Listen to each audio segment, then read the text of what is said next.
All right, so welcome back. Today's episode, we're going to finish up the Venn diagram. I'm Eugene. And I'm Eddie. And we are the Middle-aged Barbarians.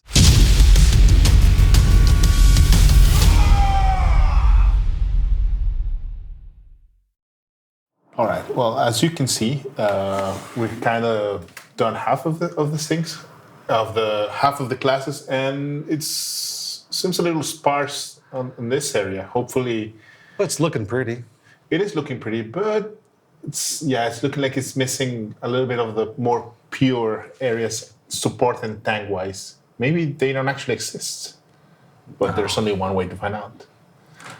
All right, so it's my turn, I guess. Sure, go for it. I'll go for it. Okay, we got the best class, the Barbarian.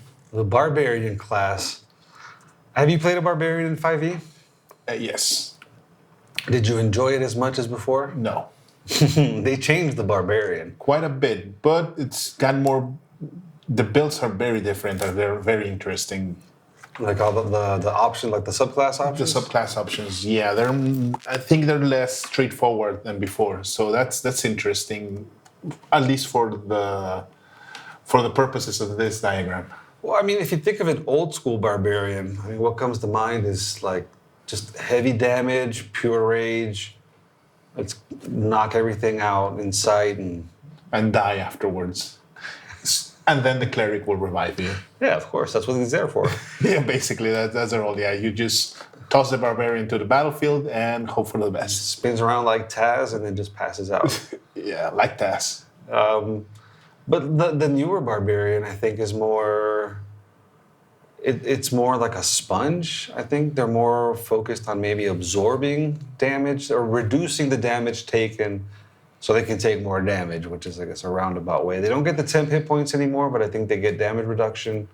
Yes, and also their powers help that purpose. They help, depending on the path you take, it works. Different circumstances, helping circumstances. I'm guessing they're more the pure tank that we're thinking of. The only thing they're missing is heavy armor.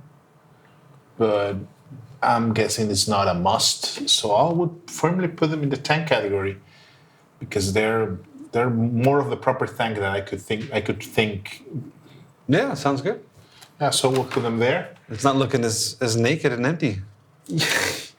Yeah, it's a little bit not forced, but yeah. They also are able to deal damage, but yeah, they're more of the resistance. And well, aesthetics wise, yeah, all of the enemies are gonna feel threatened by this lovely fellow. And they're going to attack him rather than the squishy warlock or rogue. So yeah. All right.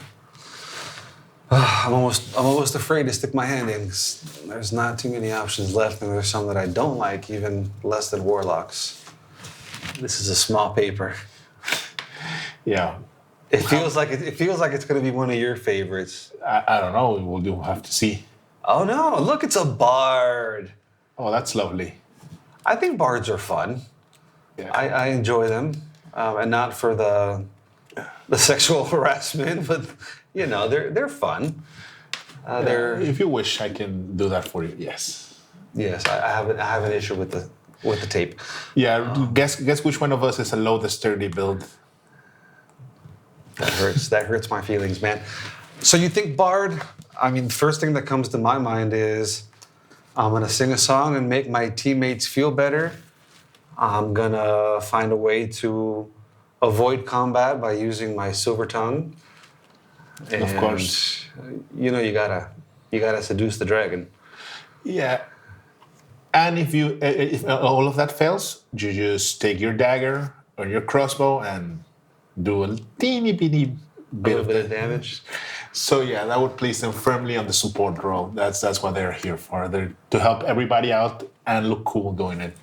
Now going back a little bit, like on the previous episode, we were making a comparison between, like MOBA classes, 4th edition, the whole video game influence in Dungeons and Dragons, later development of classes. 4th edition had the bard in a leader class, which was kind of cool because I think leaders went a little bit beyond just support because they had abilities that would be able to reposition their allies in certain ways or have them like, I'll sacrifice my move and I'll let you do an extra attack or an extra movement. They had healing spells, they had damage spells, debuffs, buffs. And they can still do all that now. I mean, I know they have like Song of Rest, they can cast Cure Light Wounds, but they're not really good healers. I think they're more like focused on buffs, right? Let's say attacks. Debuff aspect of them. Yes, of course. But still puts them firmly in support. But yeah, it's interesting the dichotomy of leader, that role in 4th edition. That I mean, they're what they call the face. They would be the face of the party. They have all the high charisma skills and diplomacy and persuasion, and the proper knowledge is for using them in different circumstances. Yeah, and charisma is not a dump stat for them, so it works out perfect. Yeah, almost by design. So it seems. All right, so we'll stick these up here in Bards are support. Lovely. All right, what's next? Let's see, a big one. Okay, this one's for you because I have not played Artificers properly. I mean, I had asked the producer if we considered the Artificer or not. The Artificer. How do you pronounce it? Artificer? I say Artificer. Artificer, Artificer. That's controversial, I guess. Artificer. That's if I do art, I'm an icer. Maybe that's something. Producer, how do we spell? How do we pronounce it? The way you want. Oh, jeez. A scary moundy voice. Yes. All right. As you can see, little by little, we're going to try to get the evil producer more involved with us. So the Artificer, the Artificer, the Artificer. I've never played one either. They're not. That's what we were discussing. I was talking to him. I was saying this isn't one of the basic classes. This is like an extra. It's an extra class, and based on what we've seen on the mechanics of how they work, where would you put them? Which would be a little more theoretical, I guess. But. I believe I would like to put him under utility. From what I've seen is, I mean, they do have abilities and spells that can deal damage. They can heal. I mean, maybe we put them in the middle as well. Yeah, if I'm not mistaken, they can be built. The producer, I believe, has played them. They can be built in any of the 3 roles. You can build them for support. You can build them to do a lot of damage. And they do a lot of damage by buffing themselves. That's how they do a lot of damage. Yeah, okay. For once, we agree. Okay, so they will go in the middle, but they will go in the middle on the top. If I'm not mistaken, afterwards, after you build them, you have your defined role and you can work on it. Yeah, I don't know. I mean, that's fine. Yeah, sure. I mean, I put them more towards support. Which would be a little bit... No, don't move it. We can't move it. It's going to fall down. No. Yeah, we're going to break the whole thing. Yeah. All right, so we have 1, 2, 3, 4, 5, 6, 7. I lost count. 8, 9, 10, 11 on the board. So we're almost done. That's how many we have on the board? Hold on. No, man, I'm crazy. That's 10 on the board. The next one is another class that I hardly ever play. It's the Druid. Oh, Druids. That's lovely. That's here. You talk about the Druid. I'll play with the tape. Okay, the Druid. Back in the day, the Druid was kind of definitely in the middle of the classes because he was good at doing everything. They were good at dealing damage. They could take on a support role. They were only lacking on some of the skill areas, but they were really, really good. But they've been balanced a little bit to work more on to take more emphasis in in the way they help the rest of the party, and also how their wild shape and other spells, how they help them in combat. But they're not as good in dealing damage as Eugene is not as good at dealing those tapes. Sorry, keep on. Yeah, I got it. Oh, there you go. Yay! A triumph. So based on the fact that they're good in combat as an element of position and working with the rest of the party, I think it's a similar case of what we talked about the Barbarian. They're very crafty in the middle of combat, And they also have spells to help the rest of the party. So I'm guessing they would be, they take a similar role to the cleric. I would place them a little bit more on the tank role because they're very good at that. I mean, yeah, I've seen classes that, for example, use the wild shape really effectively. So they'll trade up and they'll pick up like really big, beefy animals or creatures to turn into, and that'll give them, if I'm not mistaken, just like a real healthy temporary hit point pool. Because when they lose those hit points, then they revert back to their original self, like their regular HP. Yes. So I think that's kind of cool. And I do remember them. I think Druids and I think Entangle. And like those kind of like make the terrain really crazy. So yeah, that's more utility. And I don't see them very damagey. No, they usually, you expect them to be more damage-wise than they are. Yeah. All right, so you want to put them in the middle, above cleric, but toward tank. I will put them more towards tank in this case, yeah. Right there. Look at that. Ah. It's nice and varied in directions. All right. So what's next? We've got a few left. Yeah, we got the wizard. Yeah, I'm glad you got that one. That's the loveliest, the best class. It can do anything. If it cannot do it, it can conjure it by magic. And there's this one guy, I love his videos, man, because every time the wizard's up there, he just puts dice of 1d4, insert type of damage. They are the squishiest creatures. Yes, they're very, very fragile. You can just like flick them in the forehead and they'll be dead. Yes, that is true. But you have to be really smart by using them, which is why I really like playing wizard. Wizards, they're the archetypical support role. Although they can also do a little bit of the... They do a lot of damage. They do a lot of the damage, but they're very... I believe it's not the optimal way to play a wizard. If you're focused on the damage, you're just wasting spell slots that could be used to finish the combat in a more decisive manner, rather than just throwing a little bit of dice. And I mean, it's a very nice feeling to throw a bunch of dice and have your enemies take damage. But it's more practical to launch a nice illusion that immobilizes everybody. And you didn't do a single hit point of damage, but you finished the combat. Now, I mean, I know there's a bit of drama between like wizards, sorcerers. I would think, I don't know if you agree, that sorcerers would be more for combat. Sorcerers would be more like, let's use them, their chaos magic, and let's fight, and they can throw the fireballs. And wizards have a more diverse portfolio of spells that they should be taking advantage of. Yeah, and ritual spells and the use of magic items, of course. Yes, that's the way you should. Well, I'm not going to tell you how you should play it, but that's the way I believe a wizard is at its best. When you think of him as the guy that would be prepared to finish the combat in a couple of spells.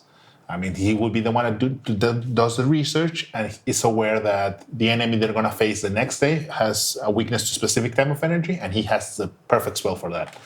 All right. So, or he can work with the rest of the party and do like the favorite thing I love to do with with the tanks. Just enlarge the tank, put him in front of you, and give a magic weapon to the damage carrier.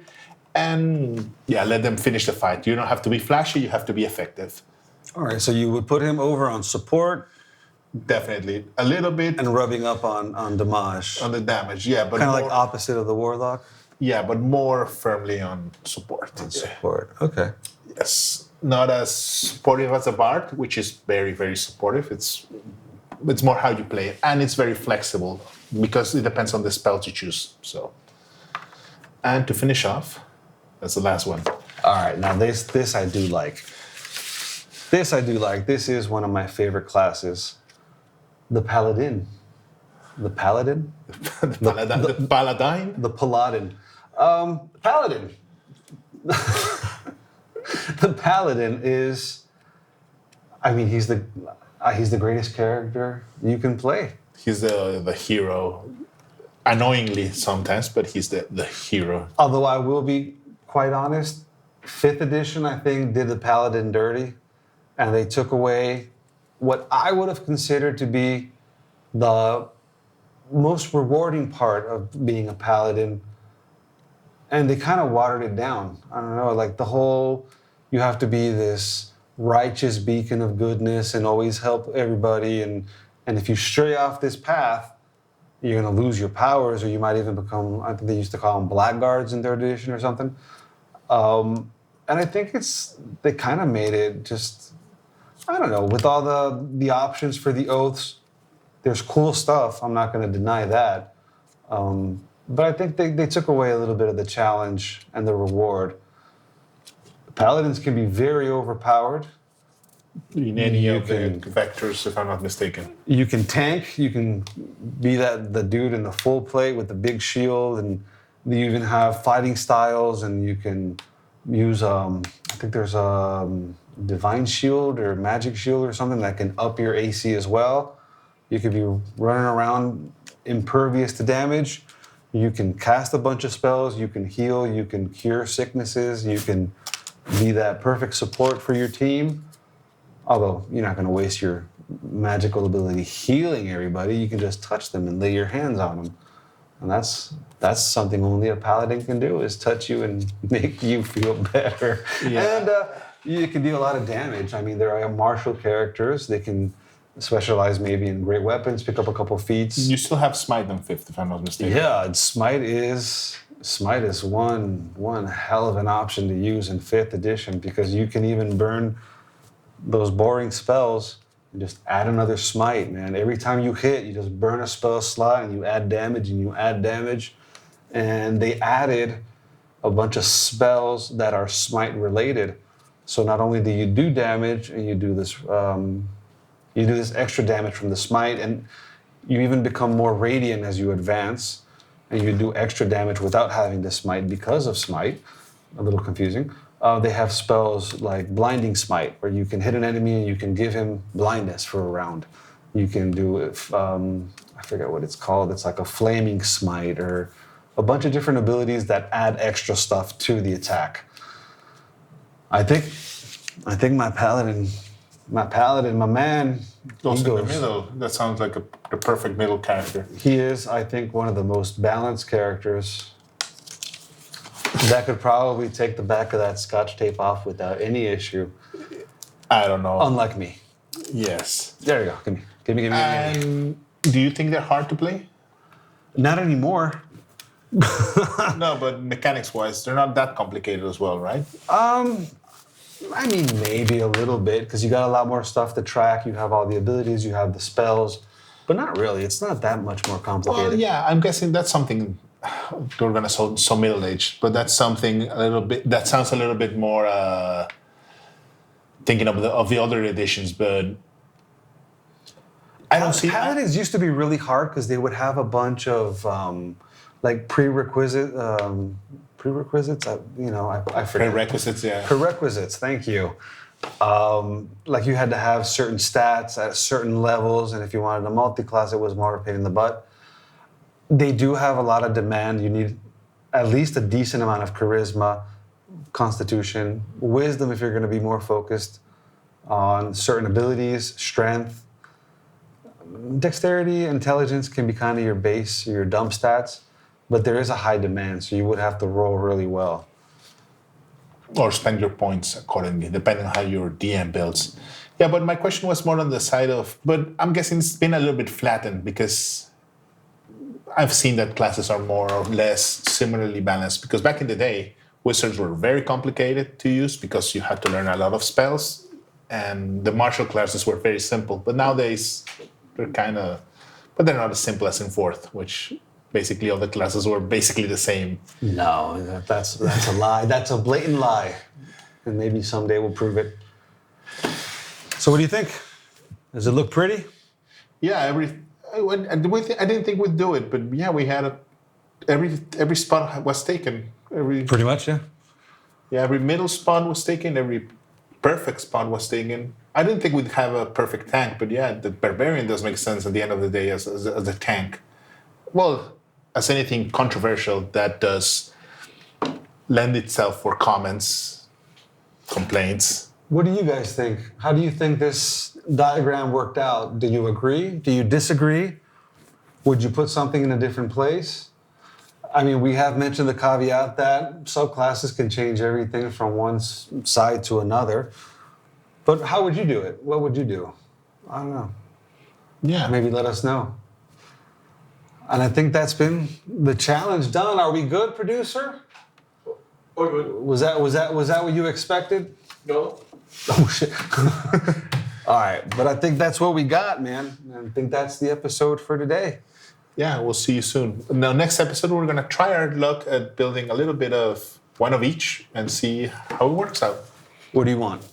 Well, barbarians are tanks, which is interesting, but yeah, I like tanks and wizards and support. It's me, so. All right, so I'll do maybe some damage. I'll pick just a vanilla rogue. And what do you think about a paladin?